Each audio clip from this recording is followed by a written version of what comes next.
கிடைத்துள்ள அண்மை செய்தி. சென்னை பூவிருந்தவல்லி அருகே பிக்பாஸ் செட்டில் விபத்து ஏற்பட்டிருக்கிறது. தொழிலாளர் படுகாயமடைந்திருக்கக்கூடிய அண்மை செய்திகளை பார்த்து வருகிறோம்.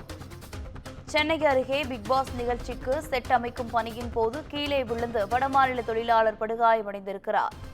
அண்மை செய்தியாக பார்த்து வருகிறோம்.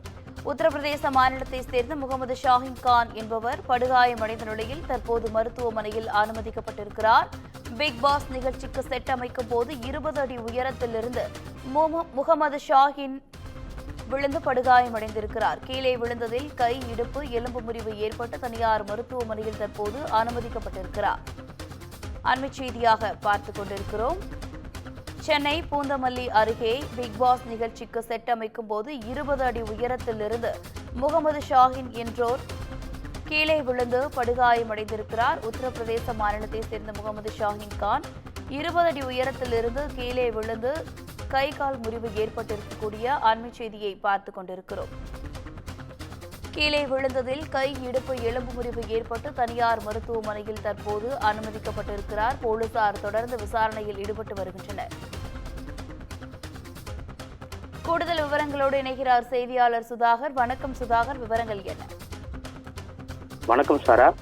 பூந்தமல்லி அடுத்த நசரத்பேட்டை அருகே பிக்பாஸ் நிகழ்ச்சிக்கு செட் அமைக்கும் பணியானது நடைபெற்று வருகிறது. இந்த பணியின் போது வடமாநில தொழிலாளர் பணியை செய்திருக்கிறார். அப்போது அவர் எதிர்பாராத விதமாக கீழே விழுந்து படுகாயம் அடைந்திருக்கிறார். இந்த வடமாநிலத்தை சேர்ந்தவர், அதாவது உத்தரப்பிரதேச மாநிலத்தை சேர்ந்த முகமது ஷகீப் கான் என்பவர் படுகாயம் அடைந்திருக்கிறார். இந்த பிலிம் சிட்டியில் செட் அமைக்கும் பணியின் போது தனியார் தொழிற்சாலைக்கு ஒளிபரப்பாகக்கூடிய பிக்பாஸ் நிகழ்ச்சிக்கு செட் அமைக்கும் பணியின் போது 20 அடி உயரத்திலிருந்து கீழே விழுந்ததில் கை மற்றும் கால்களில் எலும்பு முறிவு ஏற்பட்டிருக்கிறது.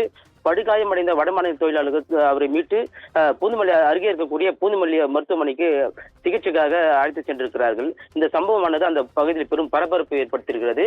இது சம்பந்தமாக நசரத்பேட்டை போலீசார் வழக்கு பதிவு செய்து தற்போது விசாரணையானது மேற்கொண்டு வருகிறார்கள். விவரங்களுக்கு நன்றி சுதாகர்.